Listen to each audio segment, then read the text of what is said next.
જી ગત સપ્તાહે રાજકોટ મહાનગરપાલિકાના વિવિધ શહેરી પ્રાથમિક આરોગ્ય કેન્દ્ર ઉપરાંત પીડીઓ અને પેકેજ હોસ્પિટલ ખાતે નોંધાતા જે IHIPના જે છે આંકડા મુજબ જોવા જઈએ તો ગત સપ્તાહે મેલેરિયાના 2 કેસ નોંધાયેલા છે. આ ઉપરાંત ચિકનગુનિયા અને ડેન્ગ્યુના 1 કેસ નોંધાયેલા છે. ઉપરાંત જોવા જઈએ તો શરદી ઉધરસના 939 કેસ, સાથે સાથે સામાન્ય તાવના જે છે 927 કેસ, 181 કેસ જે છે એ ઝાડા ઉલટીના, સાથે જોવા જઈએ તો ટાઇફોઇડના જે છે એ 4 કેસ અને કમળાના તાવના જે છે એ છૂટાછવાયા 4 કેસ છે એ ગત સપ્તાહે નોંધાયેલા છે. જી જી ગત સપ્તાહે આપણે જે આરોગ્યના વિવિધ ટીમ જે છે એના દ્વારા અત્યારે 1 ડે 1 વોર્ડની કાર્યવાહી ચાલુ છે. જે અન્વયે આપણા MPW આશાબહેનો ઉપરાંત જે છે આપણો ફિલ્ડ વર્કરનો જે સ્ટાફ જે છે એ નિયત કરેલા વોર્ડની અંદર તમામ એક જ સ્ટાફ એક વોર્ડની અંદર ઉતરીને આપણે ખાસ કરીને મચ્છરજન્ય રોગચાળા અટકાવતી પગલાં જે છે એ લઈ રહ્યા છે. એમાં જોવા જઈએ તો ગત સપ્તાહે કુલ જે છે એ 71,434 ઘરમાં જે છે આપણે હાઉસ હોલ્ડ સર્વે કામગીરી કરવામાં આવી છે. જે પૈકી જે છે 1,463 ઘરમાં ફોગિંગની કામગીરી કરવામાં આવી છે.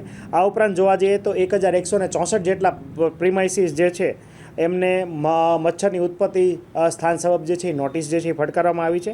આ ઉપરાંત જોવા જઈએ તો પાણીજન્ય રોગચાળો અટકાવવા માટે કુલ 568 જેટલા રેસિડ્યુઅલ ક્લોરીન ટેસ્ટ જે છે એ કરવામાં આવે છે, જેના દ્વારા પાણીની અંદર પીવાનું જે પાણી સપ્લાય કરવામાં આવે છે એની અંદર પાણીની અંદર ક્લોરીનની માત્રા જે છે એ સુનિશ્ચિત કરવામાં આવે છે.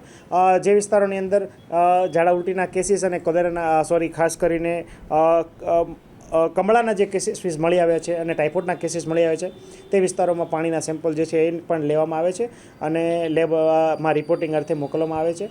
હાલ જે છે આ કામગીરી પ્રિવેન્ટિવ આસ્પેક્ટ તરીકે જે છે એ કરી રહી છે. ખાસ કરીને લોકોને એક અપીલ છે કે હાલ દર અઠવાડિયે આ કામગીરી જે છે કરવામાં આવે છે. દર અઠવાડિયે એક વખત જે છે ડ્રાય ડે ઉજવવો ખૂબ હિતાવહ છે. અને હાલ જે છે ડેન્ગ્યુ અને ચિકનગુનિયા માટે વરસાદના દિવસો ચાલી રહ્યા છે, તો અગાસી ઉપર ભરેલા કોઈ પણ પાત્રો જે છે એ ભંગાર જે છે એને તાત્કાલિક જે છે નિકાલ કરવો જોઈએ, જેથી જે છે એ મચ્છર જે છે એની અંદર ઈંડા ના મૂકે, ઈંડામાંથી પોરા ના બને, પોરામાંથી એડલ્ટ મચ્છર ના બની શકે અને આપણે મચ્છરજન્ય રોગચાળાને ફેલાવતો અટકાવી શકીએ. આ ઉપરાંત ખાસ કરીને અત્યારે પાણીજન્ય રોગચાળામાં પણ ઘણા લોકોને ખાદ્ય ખોરાકને કારણે કમળા અને ટાઇફોઇડના રોગ જે છે એ થવાની શક્યતા છે વધી છે.